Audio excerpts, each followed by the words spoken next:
Pop தாதா நமக்கு என்ன தீமை வழங்கியுள்ளார்? ஓம் சாந்தி.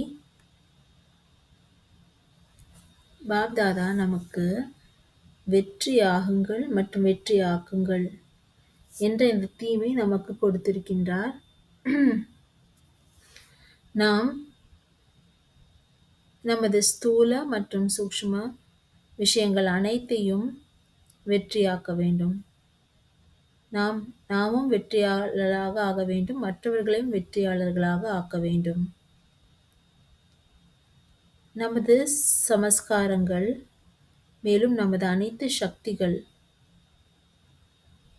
சங்கல்பம், சொல், செயலும் கூட சக்திகளே என்று தந்தை சொல்கின்றார். இந்த அனைத்து சக்திகளையும் மேலும் நமது சமஸ்காரங்களையும், ஸ்தூலமான விஷயங்கள் மேலும் சூக்ஷ்மமான விஷயங்கள் அனைத்தையும் வெற்றியாக ஆக்க வேண்டும். நாம் வெற்றியாளர் ஆகிவிடுவோம். அனைவரின் புகார் என்னவாக இருக்கின்றது என்றால், சமஸ்காரம் மாறுவது கிடையாது, சமஸ்காரம் மாறுவது கிடையாது என்பதுதான். ஆனால் நாம் இப்பொழுது இந்த அனைத்தையும் வெற்றியாக ஆக்க வேண்டும்.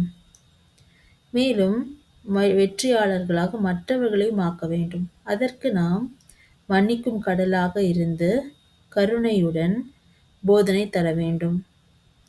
வார்த்தைகளால் போதனை அல்ல, ஆனால் சுப பாவனை, சுப விருப்பம் மற்றும் சதா சுபமான மரியாதை கொடுப்பதன் மூலம் அவர்களையும் வெற்றி அடைய செய்ய வேண்டும். நாம் கருணை ரூபத்துடன் போதனைகள் அளிக்க வேண்டும்.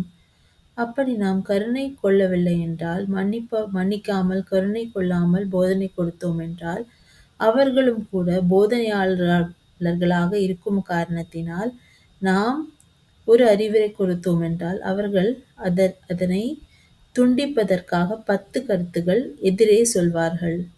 ஆகையால் நாம் முதலில் அப்படி கருணை ரூபம் கொண்டு மன்னித்துவிட்டு பிறகு போதனைகளை கொடுக்க வேண்டும். சுப பாவனை வைக்க வேண்டும், சுப விருப்பம் மற்றும் சதா சுபமான மரியாதை கொடுக்க வேண்டும்.